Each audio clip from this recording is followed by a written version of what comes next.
దేవుని పరిశుద్ధ నామమునకు ఘనత, మహిమ, ప్రభావములు కలుగునుగాక. హల్లెలూయా. మరొకసారి ఈ అనుదిన బైబిల్ ధ్యానములకు మీ అందరినీ మన రక్షకుడు ప్రభువైన యేసు క్రీస్తుల వారి పరిశుద్ధ నామములో ప్రేమతో ఆహ్వానిస్తున్నాను. ప్రియులారా, క్రీస్తు ప్రభుల వారు బోధించినటువంటి దేవుని రాజ్యపు మర్మములు, ఉపమానముల భావములను మనం ధ్యానిస్తున్నాం.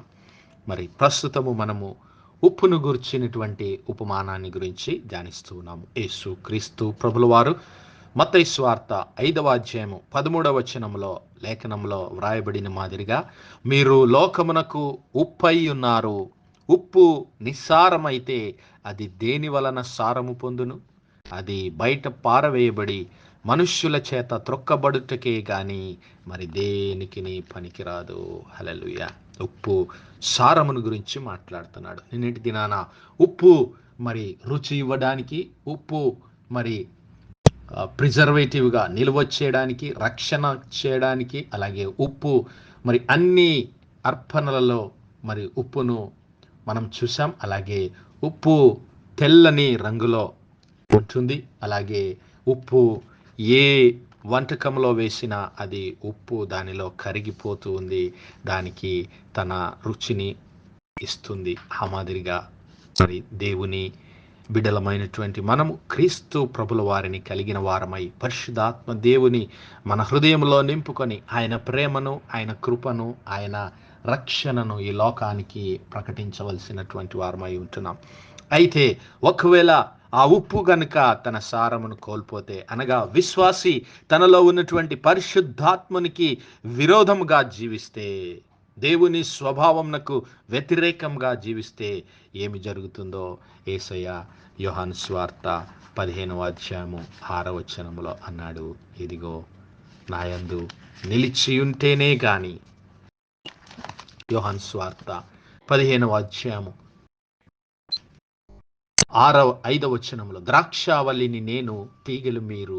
ఎవడు నాయందు నిలిచియుండునో, నేను ఎవని యందు నిలిచియుందునో వాడు బహుగా ఫలించును. అనగా ఉప్పు ఇక్కడ ఏ విధంగానైతే ద్రాక్షావల్లిలో తీగ నిలిచి ఉంటుందో అలాగే ఉప్పు సారము కలిగి ఉన్నది. అంటే క్రీస్తు ప్రభుల వారిని మన హృదయంలో కలిగి ఉన్న వారమై ఉంటూ ఉన్నాం. ఎవడైనను నాయందు నిలిచి ఉండని ఎడల, అనగా ఉప్పు తన సారమును కోల్పోయినప్పుడు వాడు తీగ వలె బయట పారవేయబడి ఎండిపోవును.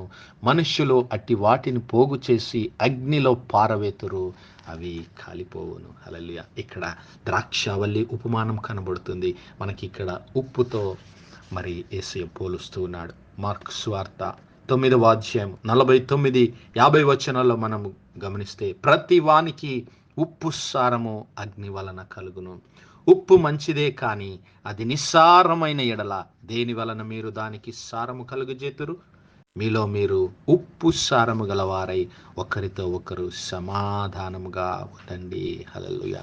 ఉప్పు మంచిదే, ఉప్పు అవసరమైనదే, కానీ ఉప్పు తన సారమును కోల్పోకూడదు. మరి నీలో ఉన్నటువంటి క్రీస్తు ప్రభుల వారిని నీవు మరి కోల్పోకూడదు. అనగా పరిశుద్ధాత్మ దేవునికి విరోధముగా నీవు జీవించకూడదు. నీవు శరీర స్వభావమును అనుసరించకుండా నీవు దేవుని సంతోషపరచువారిగా, దేవుని ప్రేమను ఈ లోకంలో ప్రకటించువాడిగా ఉండాలి. రోమాపత్రిక 8వ అధ్యాయము 7 నుంచి మనం గమనిస్తే భక్తుడైన పౌలు తెలియజేస్తాడు కదా, ఆత్మానుసారమైన జీవితం అనగా పరిశుద్ధాత్మ దేవుని కలిగి ఉన్నటువంటి జీవితము, సారము కలిగినటువంటి ఉప్పు లాంటి జీవితం ఏమిటో. ఏలయనగా శరీరానుసారమైన మనస్సు దేవునికి విరోధమై ఉన్నది. శరీర స్వభావము కలిగిన వారు దేవుని సంతోషపరచలేరు. దేవుని ఆత్మ మీలో నివసించుచున్న ఎడల మీరు ఆత్మ స్వభావము కలవారే గాని శరీర స్వభావము కలవారు కారు. హల్లెలూయా. ఎప్పుడైతే పరిశుద్ధాత్మ దేవునికి మన జీవితాల్ని సమర్పించుకుంటామో, ఆయన స్వరాన్ని విని ఆయన మాటలకు విధేయత చూపుతామో, అప్పుడు మనము ఆత్మ స్వభావము కలవారంగా మరి ఉప్పు సారము కలిగినటువంటి ఉప్పు వలె మన జీవితాలు ఉంటాయి.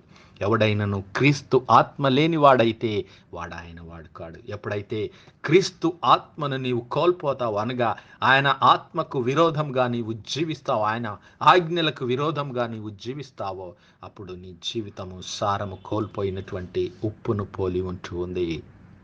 క్రీస్తు మీలో ఉన్న ఎడల మీ శరీరము పాప విషయము మృతమైనది, కానీ మీ ఆత్మ నీతి విషయమై జీవము కలిగి ఉన్నది. హల్లెలూయా. పాపము కలిగినటువంటి జీవితము సారము లేనటువంటి ఉప్పును పోలి ఉంటూ ఉన్నది. పరిశుద్ధాత్మకు విధేయత చూపనటువంటి జీవితము సారము లేనటువంటి ఉప్పును పోలి ఉన్నది. మృతులలో నుండి యేసును లేపిన దేవుని ఆత్మ మీలో నివసించిన ఎడల, మృతులలో నుండి క్రీస్తును లేపిన దేవుడు చావునకు లోనైన మీ శరీరములను కూడా మీలో నివసించుచున్న తన ఆత్మ ద్వారా జీవింపజేయును. కాబట్టి సహోదరులారా, శరీరానుసారముగా ప్రవర్తించుటకు మనము శరీరమునకు రుణస్థలము కాము. మీరు శరీరానుసారముగా ప్రవర్తించిన ఎడల చావవలసిన వారయ్యుందురు, కానీ ఆత్మచేత శారీరక క్రియలను చంపిన ఎడల జీవించెదరు. దేవుని ఆత్మచేత ఎందరు నడిపించబడుదురో వారందరూ దేవుని పిల్లలనబడుదురు. హల్లెలూయా. నేను దేవుని ఆత్మచేత నడిపించబడినప్పుడు నేను దేవుని పిల్లలముగా పిలువబడతాం. అనగా నేను లోకమునకు ఉప్పు అయి జీవించగలుగుతాం.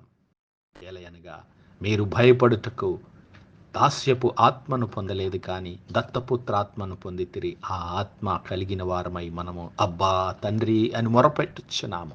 మనం దేవుని పిల్లలమని ఆ ఆత్మ తానే మన ఆత్మతో కూడా సాక్ష్యం ఇచ్చుచున్నాడు. హల్లెలూయా. మనము పిల్లలమైతే వారసులము, అనగా దేవుని వారసులము. క్రీస్తుతో కూడా మహిమ పొందుటకు ఆయనతో శ్రమ పడిన ఎడల క్రీస్తు తోడి వారసులము. హల్లెలూయా. దేవుని పరిశుద్ధాత్మ మనలో నివసించిన ఎడల, నీ జీవితము క్రీస్తు ప్రభుల వారికి సమర్పించిన ఎడల, నీ జీవితము సారము కలిగినటువంటి ఉప్పు వలె ఉంటూ ఉంది. అప్పుడు నీ జీవితము, నీలో ఉన్నటువంటి పరిశుద్ధాత్మ దేవుడు నీ జీవితములో ఆత్మ ఫలమును అనుగ్రహిస్తాడు. నీ జీవితము ఎలాగుంటుందంటే, ఇదిగో నీ జీవితంలో ప్రేమ, సంతోషము, సమాధానము, దీర్ఘశాంతము, దయాళుత్వము, మంచితనము, విశ్వాసము, సాత్వికము, ఆశా నిగ్రహము, ఇది సారము కలిగినటువంటి ఉప్పు వంటి జీవితము. మరి ఒకవేళ నీవు ఆ సారమును కోల్పోతే నీవు దేనికి పనికిరావు. నీవు నిత్య జీవంలోనికి పనికిరావు, కానీ అగ్నిలో, నరకపు అగ్నిలో పడవేయబడటానికి మాత్రమే నీవు మరి సిద్ధపరచబడతావు. కాబట్టి నా సహోదరుడా, నా సహోదరి, పరిశుద్ధాత్మ వరములో పాలిభాగస్థులమైనటువంటి మనము దేవుని ఆజ్ఞలకు విధేయత కలిగి జీవించబద్ధులమై ఉంటూ ఉన్నాం. పరిశుద్ధాత్మ దేవుని స్వరాన్ని విని యేసు క్రీస్తు ప్రభుల వారి ఆజ్ఞలను నేను పూర్ణ మనస్సుతో, పూర్ణ బలముతో, పూర్ణ శక్తితో వెంబడించవలసినటువంటి వారమై ఉంటున్నాం. భక్తుడైనటువంటి పౌలు హెబ్రీయులకు రాసినటువంటి పత్రికలో 6వ అధ్యాయం 4వ వచనం నుంచి గమనిస్తే, ఒక్కసారి వెలిగించబడి పరలోక సంబంధమైన వరమును రుచి చూచి పరిశుద్ధాత్మలో పాలివారై దేవుని దివ్య వాక్యమును, రాబోవు యుగ సంబంధమైన శక్తుల ప్రభావమును అనుభవించిన తర్వాత తప్పిపోయినటువంటి వారు. హల్లెలూయా. ఎవరు వీరు? సారమును కోల్పోయినటువంటి దేవుని పిల్లలు, సారమును కోల్పోయినటువంటి వారు. ఇదిగో ఒకసారి వెలిగించబడి, దేవుని వాక్యము చేత వెలిగించబడి, దేవుని పరిశుద్ధాత్మలో పాలిభాగస్తులై, ఇదిగో పరలోక సంబంధమైన వరములను రుచి చూచి, పరిశుద్ధాత్మ దేవుడు అనుగ్రహించేటటువంటి వరములను రుచి చూచి పరిశుద్ధాత్మలో పాలివారై, హల్లెలూయా, క్రీస్తు ప్రభుల వారి రక్షణ సువార్తను అంగీకరించి హృదయంలో యేసు క్రీస్తు ప్రభువని ఒప్పుకొని, మరి హృదయంలో విశ్వసించి నోటితో ఒప్పుకొని ఆయన మాటలకు విధేయత చూపి పరిశుద్ధాత్మ కార్యములలో పాలిభాగస్తులై దేవుని దివ్య వాక్యము, అనగా రాబోవు యుగ సంబంధమైన శక్తుల ప్రభావమును అనుసరించిన తర్వాత, ఇవన్నీ రుచి చూసిన తర్వాత, మరి ఇంకా దేవుని ఆజ్ఞలకు దూరమై జీవిస్తే, క్రీస్తు ప్రభుల వారికి విరోధమైనటువంటి జీవితాన్ని గనుక నేను జీవిస్తే సారము లేని వారముగా పరిగణించబడుతూ ఉన్నాం. సారము లేనటువంటి ఉప్పు వలె, మరి ఆ ఉప్పు దేనికి పనికి రాకుండా మరి అగ్ని చేత కాల్చివేయబడటానికే, పారవేయబడటానికే, తొక్కివేయబడటానికే మాత్రమే పనికి వస్తుంది. నా సహోదరుడా, నా సహోదరి, తమ విషయంలో దేవుని కుమారుని మరలా సిలువ వేయించు బాహాటముగా ఆయనను అవమానపరుస్తున్నారు. ఎవరు? ఈ సారము లేనటువంటి ఉప్పు వంటి జీవితం కలిగినటువంటి వారు ఇదిగో మరి ఒకసారి వెలిగించబడి పరలోక సంబంధమైన వరమును రుచి చూచి పరిశుద్ధాత్మలో పాలిభాగస్తులై దేవుని దివ్య వాక్యమును రాబో యుగ సంబంధమైన శక్తుల ప్రభావమును అనుభవించిన తర్వాత తప్పిపోయినటువంటి వారు తమ విషయంలో దేవుని కుమారుని మరలా సిలువ వేయచ్చు బాహాటముగా ఆయనను అవమానపరచుచున్నారు. ప్రియులారా, అలాంటి జీవితాలు మనలో లేకుండా చూసుకుందాం. క్రీస్తు ప్రభుల వారిని మరలా సిలువ వేసినటువంటి ఆ గుంపులో నీవు నేను ఉండకూడదు కనుక ఇదిగో ఒకవేళ అలా ఉన్నట్లయితే వారు మారు మనస్సు పొందినట్లు అట్టి వారిని మరలా నూతన పరచుట అసాధ్యం అంటున్నాడు. మరి వారు ముండ్ల తుప్పలను గచ్చ తీగలను దాని మీద పెరిగిన ఎడల అది పనికి రాదని విసర్జింపబడి శాపము పొందతగినదగును, తుదకది కాల్చివేయబడును. అలాంటి స్థితి మనకొద్దు ప్రియులారా. అసారం లేనటువంటి జీవితం, పాపపు స్వభావాన్ని విడిచిపెడదాం. అయితే ప్రియులారా, మేము ఇలాగ చెప్పుచున్నాను, మీరింతకంటే మంచిదియు రక్షణకరమైన స్థితిలో ఉన్నారని రూఢిగా నమ్ముచున్నాను. మీరు చేసిన కార్యమును మీరు పరిశుద్ధులకు ఉపచారం చేసి ఇంకనూ ఉపచారం చేయుచుండుట చేత తన నామమును బట్టి చూపిన ప్రేమను మరచుటకు దేవుడు అన్యాయస్తుడు కాదు. హల్లెలూయా. నీవు ఉప్పు వలె ఈ లోకంలో జీవించి అనేకులకు దేవుని ప్రేమను, దేవుని సువార్తను, దేవుని రక్షణను నీ జీవితం ద్వారా ప్రత్యక్షపరిచినటువంటి ఆ యొక్క నీ కష్టమును, నీ యొక్క సమర్పణను దేవుడు మర్చిపోవడానికి అన్యాయస్తుడు కాదు నా సహోదరుడా, నా సహోదరి. కాబట్టి దేవుని ఆత్మలో పాలిభాగస్తులమవుదాం. దేవుని పరలోక సంబంధమైన వరములను రుచి చూద్దాం.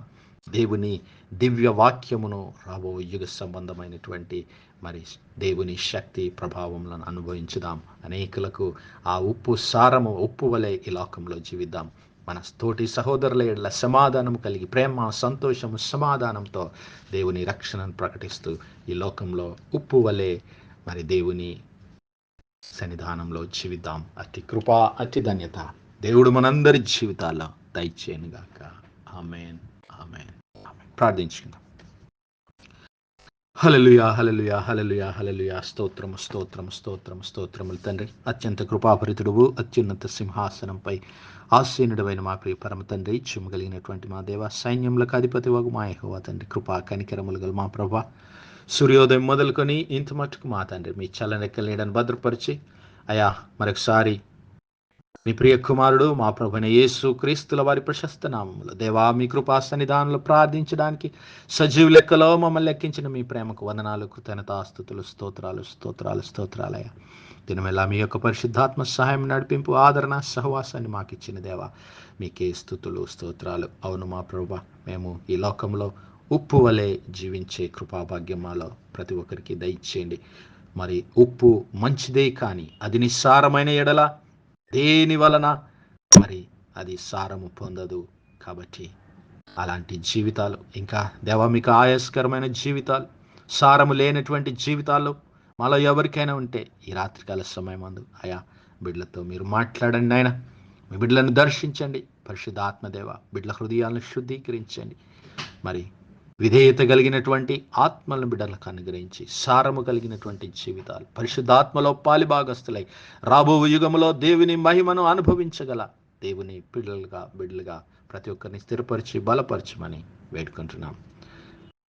ఈ వర్తమానాన్ని వించిన బిడ్డలందరూ ప్రభా సారము కలిగినటువంటి ఉప్పు వలె మీ సన్నిధిలో సాక్షులుగా జీవించి కృప దయచేయమని సమస్త మహిమ, ఘనత, ప్రభావాలు మీ నామానికే ఆరోపిస్తూ మా ప్రభువును, మీ ప్రియకుమారుడు, మా రక్షకుడైన యేసు క్రీస్తుల వారి పరిశుద్ధ నామమున ప్రార్థించి వేడుకుంటున్నాం మా పరలోకపు తండ్రి. ఆమేన్, ఆమేన్, ఆమేన్. God bless you all. Praise the Lord. Shalom.